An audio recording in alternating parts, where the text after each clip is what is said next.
এই প্রথমবার মহালয়ায় আমি কলকাতায় নেই, আমি আছি এখন আসানসোলে। তবে এখানকার মহালয়া একটু অন্যরকম।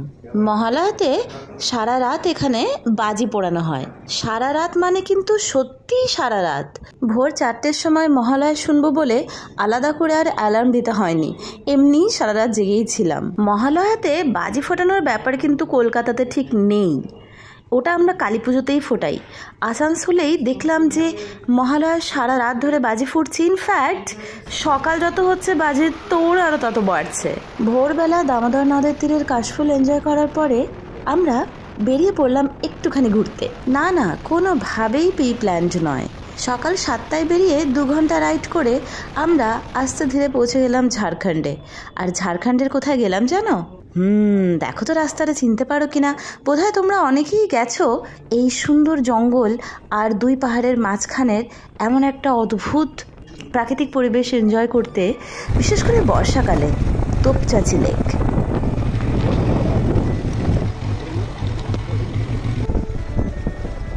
তোমরা দেখতেই পাচ্ছ তোপচাঁচি লেক ঢুকতে হলে একটা টাইম আছে, সামার আর উইন্টার দুটো টাইম ডিউরেশনের মধ্যে ঢুকতে হয়। আর ভেহিকেলের জন্য 2 হুইলার 4 হুইলার বা আরও অনেক রকম অ্যাক্টিভিটির জন্য আলাদা আলাদা চার্জেস আছে।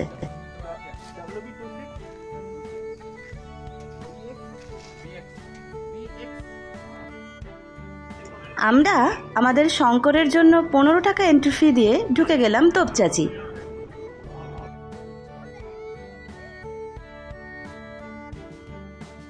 বর্ষাকালের ভরপুর জল দেখে লেক একদম টইটম্বুর।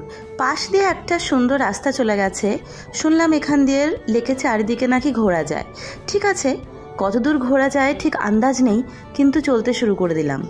যত এগোচ্ছি তত মন কাড়া দৃশ্য, চোখ ফেরানোই যাচ্ছে না। আর ক্যামেরা তো অফ করার প্রশ্নই ওঠে না। ব্যাটারি যাচ্ছে, যাক, পাওয়ার ব্যাংক আছে তো। ভিডিও আর ফটো তোলা থামলে তো চলবে না। মোটামুটি সকাল 9টা 15 থেকে 20 নাগাদ আমরা যখন তোপচাঁচি লেকে পৌঁছালাম, পুরোপুরি মেঘে ঢাকা। রোদের একটা ফোঁটা কোনো হদিশ নেই।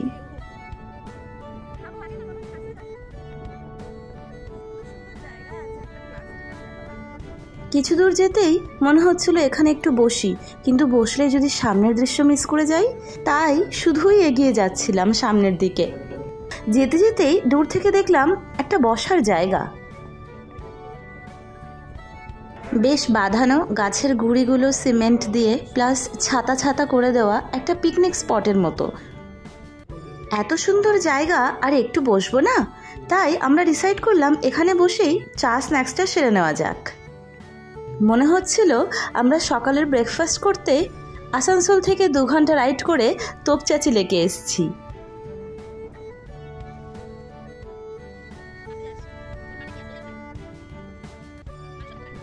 চাটা সেরে রাস্তা ধরে আরও একটু এগিয়ে গেলাম। ঠিক জানি না রাস্তা কোথায় আমাদের নিয়ে যাবে, কিন্তু মনে হচ্ছিল গেলে যেন আরও অনেক কিছু দেখতে পাবো। তাই রাস্তা ধরে একটু এগোতেই বুঝলাম যে আলটিমেটলি এই রাস্তাটা পুরো তোপচাঁচি লেক ঘিরে রয়েছে এবং সেটা আলটিমেটলি গিয়ে পৌঁছেছে ড্যামের ওপরে।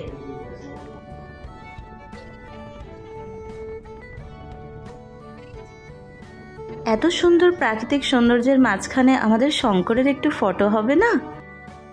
এই আমি আর আমার শঙ্কর। এই হলো তোপচাঁচি ড্যাম। আমরা যখন পুরো তোপচাঁচি লেক ঘুরে ড্যামের উপরে আসলাম, এখানেই থেকে যেতে ইচ্ছে করছিল। এত জল, সত্যি কথা বলতে আমার না বেশ ভয়ই লাগছিল, ড্যামটা ভেঙে পড়বে না তো। পায়ের তলায় ঠিক নিচের দিকে তাকিয়েই দেখি জল।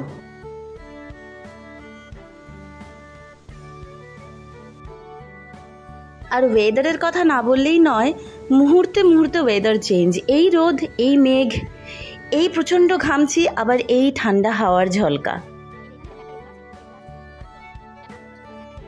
ড্যামের ওপরে টোটাল 5 থেকে 6টা গেট, কিন্তু সবকটা গেট একসঙ্গে খোলা নেই। আমরা যখন গেছিলাম তখন এই একটা গেটই খোলা ছিল। আর সেখান থেকে যেভাবে জল পড়ছিল, যে স্পিডে, অসাধারণ। নিচে দেখলাম কয়েকটা ছোট ছেলে স্নান করছিল।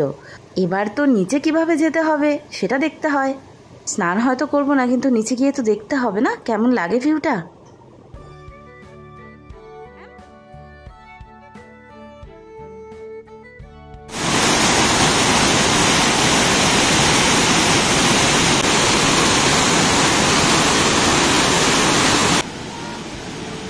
এই হলো নিচ থেকে তোপচাঁচি ড্যামের ভিউ।